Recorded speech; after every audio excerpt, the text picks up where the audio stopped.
Kita beralih ke kasus lain, bisa sidang peninjauan kembali kasus kopi sianida diwarnai aksi walkout Jessica Kumala Wongso dan tim kuasa hukumnya. Hal ini lantaran jaksa kembali menghadirkan saksi ahli.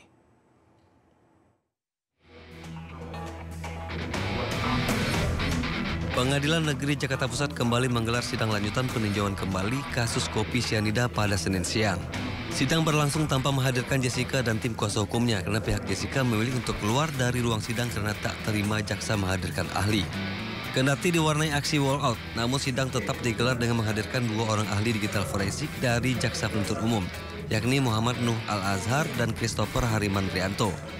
Usai memberikan keterangan di persidangan, ahli digital forensik Muhammad Nuh Al-Azhar memastikan jika bukti baru atau novum yang dibawa Jessica berupa rekaman CCTV Channel 9 di Cafe Oliver sudah pernah ditampilkan dalam sidang sebelumnya pada Agustus 2016 lalu. Saat itu diketahui ada beberapa fokus, salah satunya yakni ketika Jessica datang ke meja, kemudian ada pelayan menghidangkan kopi Vietnam serta reaksi Jessica saat melihat korban kolaps setelah minum kopi. Sudah pernah ditampilkan di persidangan Agustus 2016, karena di persidangan itu kita menampilkan 8 channel CCTV. Jadi salah satunya dari channel 9 yang menunjukkan bahwasannya itu dari belakang. Jadi dari belakang meja. Jadi semuanya sudah pernah ditampilkan. Dalam persidangan tersebut, ahli juga membantah jika rekaman CCTV di Cafe Olivier yang ditampilkan pada sidang sebelumnya telah direkayasa. Dari Jakarta, Rani Sanjaya Ainus melaporkan. Pemirsa, Pengadilan Negeri Jakarta Selatan menggelar sidang perdana gugatan pra-peradilan yang diajukan mantan Menteri Perdagangan Tom Lembong. Sidang perdana kali ini beragendakan pembacaan permohonan gugatan.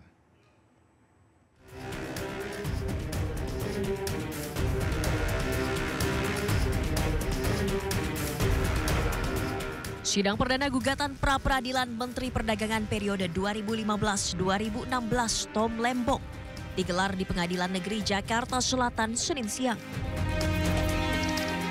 Sidang beragendakan pembacaan permohonan dari tim kuasa hukum Tom Lembong.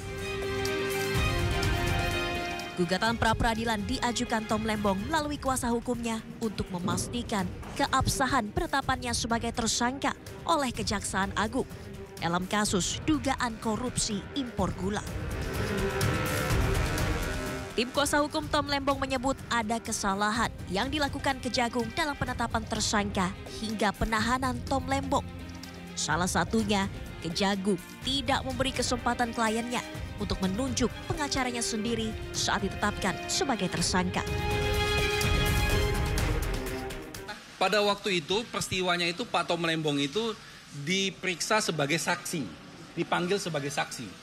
Beliau dipanggil sebagai saksi, sampai sore diperiksa, stop, sekian jam tidak ada kegiatan, didiamkan, lalu dipanggil lagi malamnya, karena masih mau nunggu di sana, tidak boleh keluar kemana-mana, lalu dikatakan bahwa dia menjadi tersangka dan dia akan ditahan. Tentunya mentalnya down kan pada waktu itu.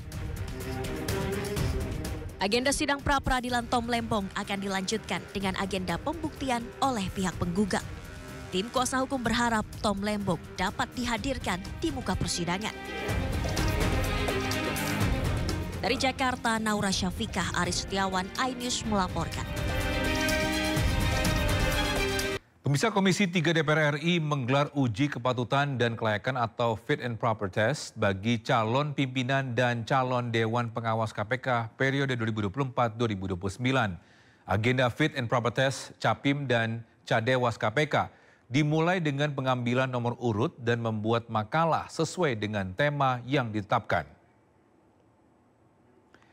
Uji kepatutan dan kelayakan atau fit and proper test bagi calon pimpinan dan calon Dewan Pengawas KPK periode 2024-2029 digelar Komisi 3 DPR RI.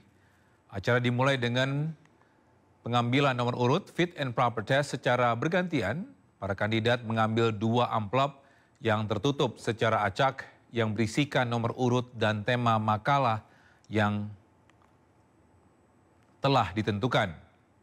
Hasil proses pengembalian nomor urut, Setio Budianto jadi kandidat pertama yang akan mengikuti fit and proper test bagi calon pimpinan KPK. Sementara Mirwazi, calon Dewas KPK yang pertama akan menjalani fit and proper test.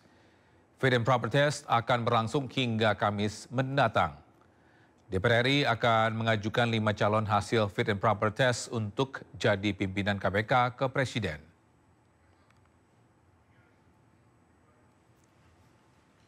Kalau untuk Capim itu kami akan memilih dan menetapkan anggota pimpinan dan ketua KPK. Ya. Kalau untuk Dewan Pengawas ini namanya Forum Konsultasi dan Pendalaman. Untuk berikutnya kami akan merekomendasikan 5 orang ya kepada Presiden. Saat ini sedang pembuatan makalah.